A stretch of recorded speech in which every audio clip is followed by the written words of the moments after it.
Hi everyone, it's Monica, and welcome back to Tailor-Made Cards for You. Well, today we're going to be working with a stamp from one of my favorite companies. Now, I don't have too many stamps from Deep Red, but I just love their stamps. I really like the results that I get when I use the deep etched rubber stamps, and that's one of the reasons I also love Stamplerations. Now, while I do use some of the acrylic stamps that are out there, they're not necessarily my favorite to work with, but there are a few companies out there that do have good quality stamps, and the Ton is definitely one of them. So today I'm going to be showing you how to create a scene stamp using a stamp from Deep Red, from the Ton, and then also one of the new sets from the Tim Holtz collections. So let's go ahead and get started. Now I am going to be making an A2 size card, which is the 4 1/4 by 5 1/2. So using my Tonic guillotine trimmer, I went ahead and trimmed down some cardstock, and I believe I trimmed it down to 4 by 5 1/4. And then I'm using my scrapbook.com black ink for my ink on my rubber stamp. Now we're going to be doing some embossing, and I don't do a lot of embossing, but I'm going to show you a technique on how to create some snow for our background. So I started out by adding my black ink onto my Deep Red rubber stamp using my Misti. And if you've never used Deep Red rubber stamps, they are very detailed, and I love them. They stamp really, really nicely. So you can easily use your Misti, or if you get enough ink on your stamp, you typically can get a nice impression using an acrylic block. But of course, I like to use my Misti because I want to make sure I get all the details. And then once I was finished stamping it, I got out some clear embossing powder and I added that over my image.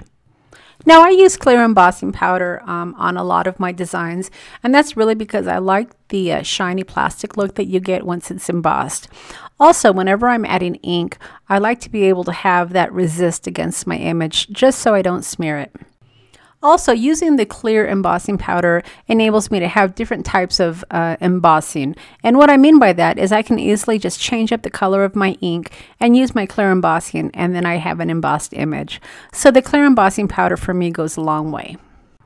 Now I wanted to add some blue to my background, but I didn't necessarily want to have the blue inside of the scene. So I took a couple of my oxides and I just simply added some color around the edges.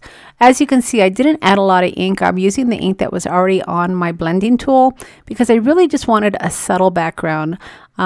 Typically in your winter months, you do have a nice cool, brisk sky, and that's what I was looking to get here. Now, whenever I am doing a subtle background, I do like to come in with a darker color around the edges because it does help frame it.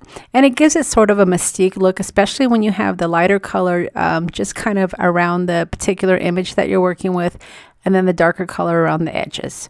So that's really the results I was going for today. And then when I've got really nice coverage, then I'll take some water and I'll just have some sprinkles over the top of the distress ink. Because it does create a nice effect.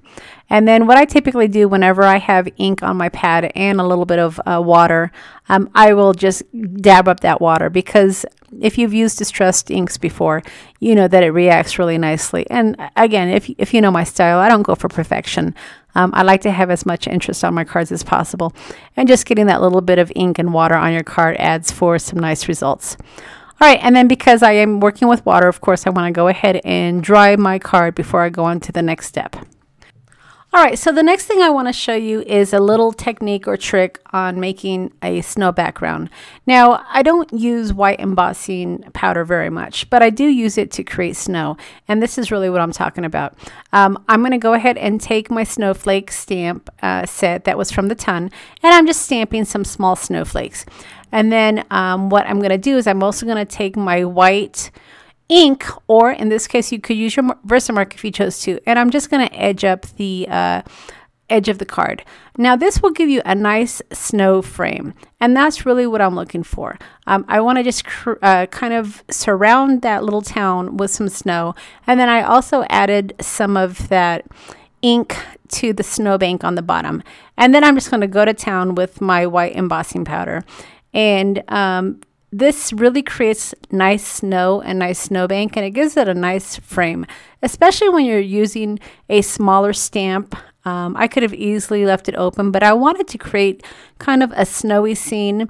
And by using the ink and the white embossing powder, it really creates a nice result. And once I have everything dried here, you'll go ahead and see what I'm talking about.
So as that white embossing powder dried, you could really see that snow scene come to fruition.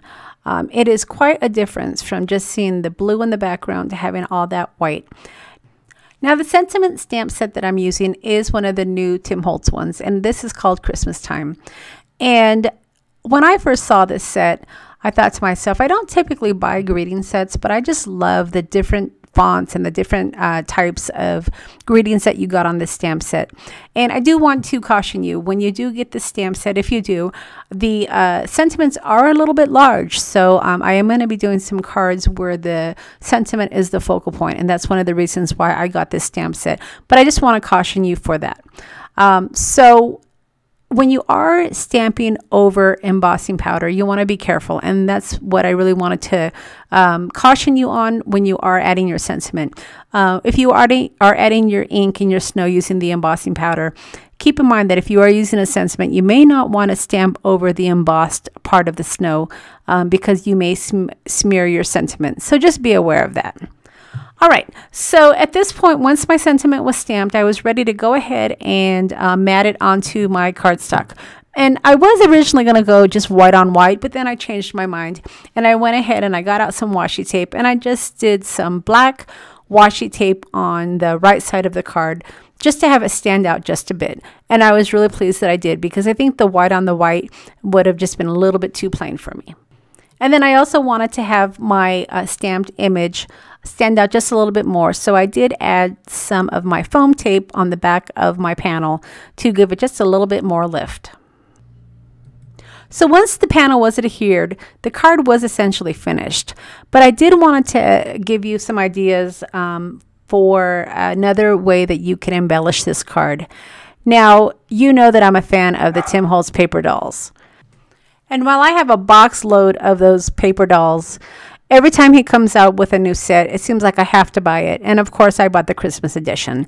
I wanted to have specific Christmas paper dolls, and that's one of the reasons I bought it. And it really isn't expensive, so I don't mind spending the few dollars to get some great images.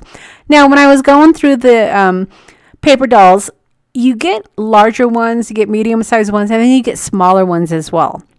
Well, a lot of people may struggle with using the smaller paper dolls. And honestly, when I was looking at this finished card, those little town people look like little paper dolls. And I thought, oh my gosh, why don't I add a small paper doll to the foreground? And that's exactly what I did. So I just kind of dumped out my paper dolls and I started going through them. And let me tell you, there's some cute images. Oh my God, those little kids are so cute, especially when they come in the small size. So I just kind of was just playing with my paper dolls like I did when I was a little girl. And I just was kind of figuring out which one I wanted to put in the foreground. And then I finally ended up using this cute little sister pair along with a smaller one for the foreground, and it really finished off the card. You don't have to use the paper dolls, but I just wanted to show you a variation with and without. So at this point, once I kind of figured which paper doll I was going to use, I adhered it using my foam tape, and I called. So once I settled on which paper dolls I was going to use for the foreground, I did use some of my foam tape to give them a little bit more lift. Now the paper dolls are a little bit bigger than the stamped people in my image, but that's perfect because I wanted them to be more towards the front of the card anyway. And the paper dolls are small enough that they do actually look really nice in front of that background. All right, so as always, I will leave a list of all the products that I've used to create the card along with the links to the stores. If you've enjoyed the video, I would sure appreciate a thumbs up. And feel free to share my videos as well. I'm hoping to invite some more people to my YouTube channel this holiday season, where they can also get some ideas for some of these vintage-inspired Christmas cards. And if you haven't subscribed to my channel yet, don't forget to hit that subscribe button before you head out. And also, don't forget, you're going to want to leave me a comment on all of my Christmas videos this season, because I am going to be doing some sporadic drawings for some giveaways as well. So leave me a comment. Let me know what you thought about this particular card. Let me know if you prefer the card with the paper dolls or without. All right, everybody. Thanks so much for stopping by, and we'll see you in a couple days with another Christmas video. See you again next time.